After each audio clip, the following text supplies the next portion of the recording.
You know, I find this really interesting.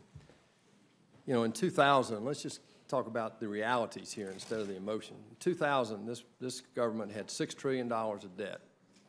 At the end of President Bush's 8 years, we had $10 trillion of debt. At the end of 16, we know what doesn't work because we had 8 years of the lowest economic output in U.S. history. We added more debt as a government than all prior presidents before. We doubled the debt in 8 years. And now we want to hide behind that the tax bill that made our corporations more competitive with the rest of the world, created 5 million jobs over the last 2 years, eliminated this outrageous, and the only country in the world that still had a repatriation tax to free up some $2 or $3 trillion to get back and invest in American manufacturing again. And the CBO said if you grew the economy less than 0.5%, I think it was 0.4%, it more than paid for it. Well, we're doing more than that. It's growing over 3.1% the latest quarter. If you look at the last year, we've got the highest median income in U.S. history, lowest unemployment in about 50 years. There's no question we know what didn't work for 8 years and what's beginning to work now. Here's the problem. Right now we have a $1.1 trillion deficit. That did not start this year or last year. The problem is we spend discretionary is $1.4 trillion, if I understand this right, in 2020. Mandatory is about 2.8, and here comes the punchline. Because of the $22 trillion of debt, interest goes up over $100 billion just in 2 short years. By 2023 or 24, you're saying we'll spend more on interest than we do on the military at current interest rates. The problem is right now we subsidize, this is the crisis that we're facing here, and nobody wants to talk about it. We're losing the right to do the right thing. Everybody wants to do everything that everybody wants to do. The problem is, and I have a question coming here real quick, but I want to set this ground. Social Security right now is bankrupt. That trust fund was never supposed to go to zero. It goes to zero in 12 years by CBO's estimate, not my estimate. Medicare goes to zero in 8 short years. These things have to be saved.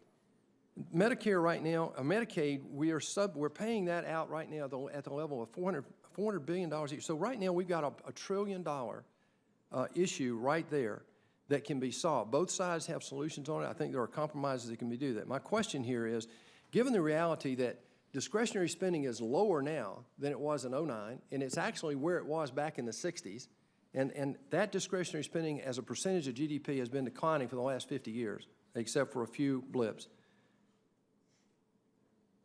We know the problem over the next 20 years is all in mandatory.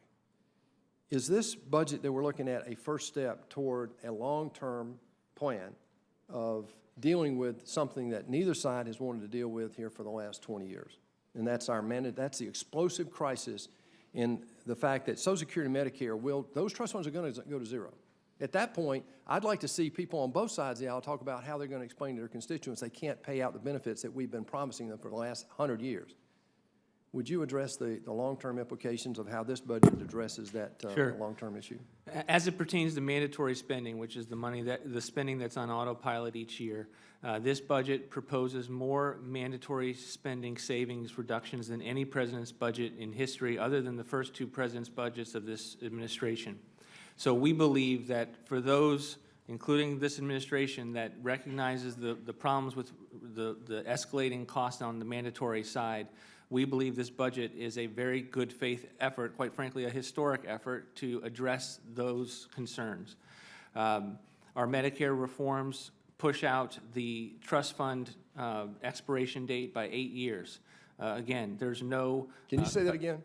Our Medicare reforms in here that provide savings to lower seniors' drug pricing costs and attempts to make other program integrity reforms, they push out the expiration date of the Medicare trust fund by 8 years. That means the trust fund you've extended by 8 years the crisis that I just mentioned. Correct. To your knowledge, did any budget presented by President Obama attempt to do that? I don't recall what his expiration dates were. He did include many of the same mandatory reforms as it pertains to Medicare that is causing concern on this side of the aisle. Yes. Thank you, Mr. Chairman.